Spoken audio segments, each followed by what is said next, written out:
Malaki ang ekspektasyon sa Rockets sa ngayon nang dahil kanilang kinuha itong si Kevin Durant, pero take note, malaki din po ang pressure sa balikat ni Kevin Durant. Mayroong impressive na record ang Rockets nung nagdaang season, pangalawa sila, at mayroong record na 52 wins and 30 losses. Ngayon, ang kanilang gustong makuha rito galing kay Kevin Durant ay lalo pang mag-improve sila.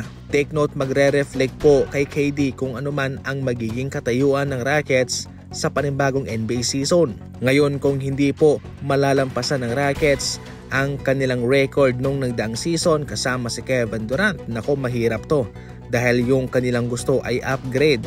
Pero what if hindi po aayon sa kanilang ekspektasyon ang kanilang inaasahan na gumaling palalo kumpara sa nagdaang season? Kaya sa ngayon, marami ang nakabantay kay Kevin Durant, especially sa kanyang bagong team na Rockets. Sa mga nagdaang season, ginagamit ng husto ng Warriors si Kuminga, samantalang si Moses Moody ay kakaunti lamang ang minuto, pero ngayon nag-iba.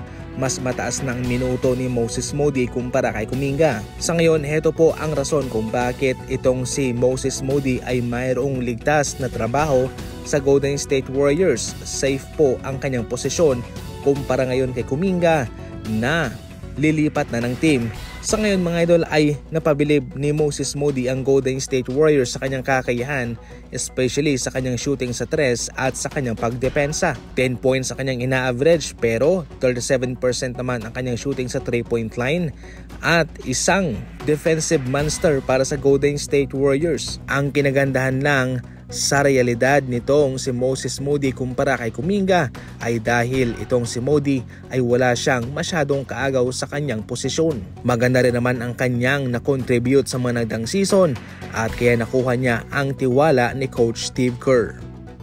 Sa ngayon ay hindi po nawala ng pag-asa itong si Luka Garza sa kanyang papel sa Minnesota at ginawa niyang inspirasyon iyon sa kanyang bagong team ngayon na Boston Celtics. Ayon pa kay Luka Garza ay naging inspirasyon niya sina Nickeil Alexander-Walker at Naz Reid na kasama niya sa bangko at nakakatanggap rin daw ng mga DNP o did not play galing sa kanilang coach. Pero dahil nga sa pagkuha kay Rudy Gobert at sa pag-trade naman kay Karl Anthony Towns ay nabigyan ng breakout season itong si Naz Reid. Nabigyan pa ng malaking kontrata kasama po si Nickeil Alexander-Walker na kabilang sa mga importanteng players sa ngayon ng Minnesota.